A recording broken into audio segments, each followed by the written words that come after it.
Здравейте, приятели, и добре дошли в подкаста на Реалистимо. Този епизод е адаптиран от видеоверсията на подкаста ни, който можете да гледате в YouTube или на realistimo.com.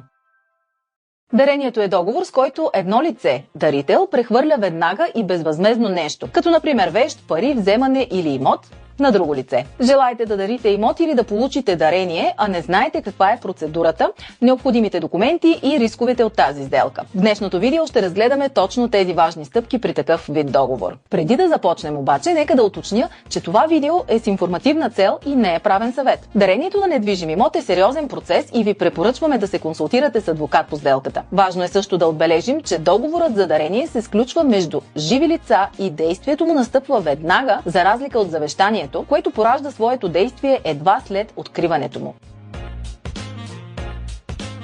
Страните по нотариалния акт за дарение на недвижим имот се наричат дарител и дарен. Дарителят е необходимо да бъде собственик на дарявания недвижим имот и да е дееспособен. Дарение, отказ от права, даване на заем и обезпечаване на чужди задължения чрез залог, ипотека или поръчителство от ненавършили пълнолетие лица са нищожни. Това не се отнася за сделките на встъпилия в брак непълнолетен, за които важи само ограничението по Семейния кодекс. Дареният може да бъде физическо или юридическо лице или държавата. Ако дареният не е дееспособно физическо лице, например малолетно лице, той трябва да бъде представляван надлежно.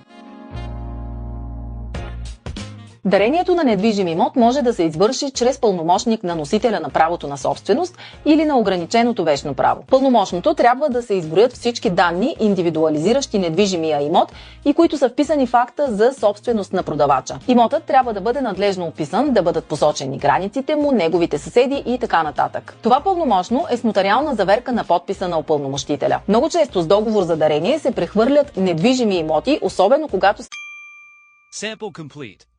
Ready to continue?